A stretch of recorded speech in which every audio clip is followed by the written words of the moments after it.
네, 안녕하세요.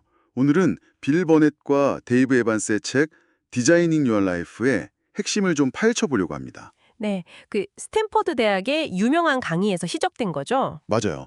세계적으로도 아주 유명해진 책인데 저희가 여러 자료들을 좀 분석해 봤어요.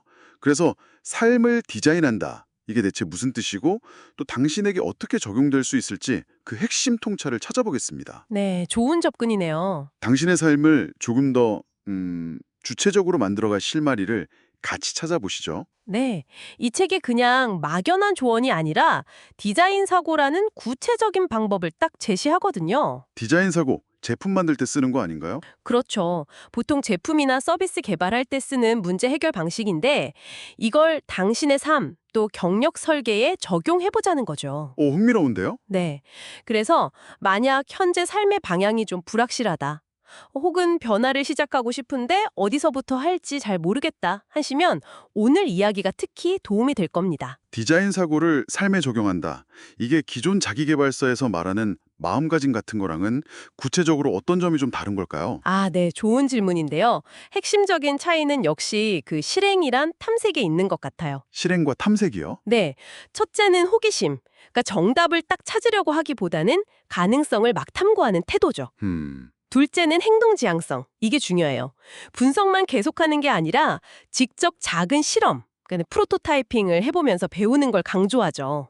일단 해보는 거군요. 작게라도. 네네. 그리고 셋째는 재구성, 리프레이밍이라고 하죠. 문제를 좀 다른 관점에서 보는 거예요. 해결의 실마리를 찾으려고. 예를 들면요. 예를 들어, 이 일이 너무 싫어. 이게 끝이 아니라, 어떻게 하면 이 일에서 좀 즐거움을 찾을 수 있을까라거나 아니면 어떤 종류의 일이 나한테 진짜 의미가 있을까? 이렇게 질문을 바꿔보는 거죠. 아, 단순히 긍정적으로 생각하자 이게 아니라 관점을 바꿔서 질문 자체를 새롭게 하고 또 그걸 행동으로 옮겨보라는 거군요. 정확합니다. 그게 핵심이에요.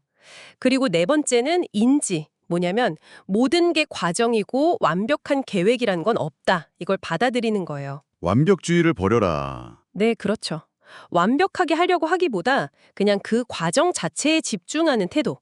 그리고 마지막 다섯 번째가 급진적 협력이에요. 급진적 협력. 좀 강한 표현인데요. 네, 약간 그렇죠. 혼자 끙끙 앓지 말고 의도적으로 다양한 관점을 가진 사람들을 당신의 설계팀으로 만들라는 거예요. 적극적으로 도움을 구하고 협력하는 거죠. 그냥 아는 사람 많은 거랑은 좀 달라요. 아, 들어보니까 이 다섯 가지 사고방식이 다 연결돼 있는 느낌이네요, 진짜. 네, 맞아요. 서로 영향을 주죠. 책에 나오는 그 실용적인 도구들 있잖아요. 굴라이프 대시보드나 오디세이 계획 같은 거요. 이런 것도 이런 사고방식을 실천하는 데 도움이 되겠군요. 맞습니다. 예를 들어 굿라이프 대시보드. 이거 재밌어요. 건강, 일, 놀이, 사랑. 이 네 가지 영역에서요. 현재 당신의 에너지나 만족도가 어느 정도인지 스스로 평가해서 시각적으로 딱 보여주는 거예요. 아, 계기판처럼요? 네, 그렇죠. 그럼 어디가 좀 불균형한지, 어디서부터 변화를 시작해야 할지 감을 잡을 수 있죠. 일종의 현재 상태 진단 도구인 셈이에요. 그렇군요. 오디세이 계획은 이름이 좀 거창한데 이건 뭔가요? 세 가지 다른 삶을 그려보라니 좀 막막할 것 같기도 하고요. 충분히 그렇게 느낄 수 있죠.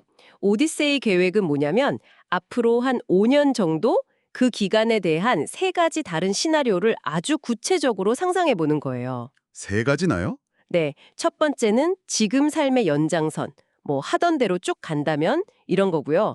두 번째는 첫 번째 계획이 만약에 불가능해지면 어떡하지? 하는 대안 계획, 플랜 B 같은 거죠. 아하. 그리고 세 번째가 제일 재밌는데 돈이나 다른 사람 시선 같은 거, 아무런 제약이 없다면 뭘 하고 싶을까 하는 와일드 카드 계획이에요. 오, 완전 자유롭게. 네. 근데 여기서 중요한 건 막 완벽한 계획을 짜는 게 아니에요. 그게 아니라 당신 안에 있는 여러 가능성을 그냥 탐색해 보는 거죠. 그리고 이 부분을 한번 실험해 볼까? 이렇게 결정하는 데 도움을 받는 거예요. 호기심이랑 행동 지향성을 자극하는 도구인 거죠. 가능성을 탐색하고 실험해본다. 이 부분이 정말 인상적이네요. 이게 바로 아까 말씀하신 프로토타이핑 개념하고 딱 연결되는 거겠죠? 바로 그거죠. 네. 큰 변화를 덜컥 시도하기 전에 작은 행동으로 먼저 테스트해보는 거잖아요? 맞아요. 예를 들어서 관심 있는 분야의 사람을 그냥 만나서 이야기 나눠보는 거. 이걸 프로토타이핑 대화라고 하고요. 아니면 관련 워크숍에 잠깐 참여해보는 프로토타이핑 경험 같은 거요. 아, 부담 없이 해볼 수 있겠네요. 네, 실패해도 괜찮아요. 그냥 정보 얻고 방향 수정하면 되니까요.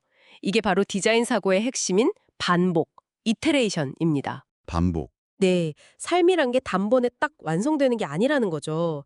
계속 만들고, 시험해보고, 배우고, 또 수정하고.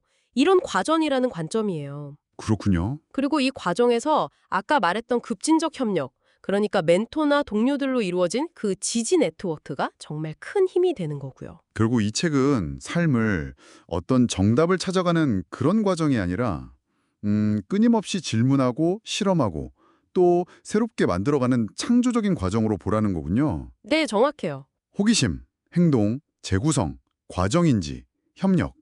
아, 이 5가지 키워드는 진짜 기억해야겠네요. 네, 오늘 저희가 나눈 이야기들이 당신이 자신의 삶을 바라보는 방식에 조금이나마 새로운 관점을 더했으면 좋겠습니다. 네. 마지막으로 책에서 강조하는 실패 면역이라는 개념도 한번 생각해 보시면 좋을 것 같아요. 실패 면역이요? 네, 실패를 그냥 실패로 끝내는 게 아니라 성장의 필수 요소, 배움의 기회로 여기는 태도인데요.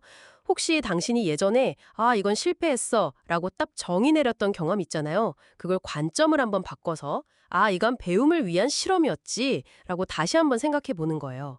그렇게 재구성해 본다면 다음 단계를 설계하는데 어떤 값진 교훈을 얻을 수 있을지 잠시 고민해 보시는 건 어떨까요?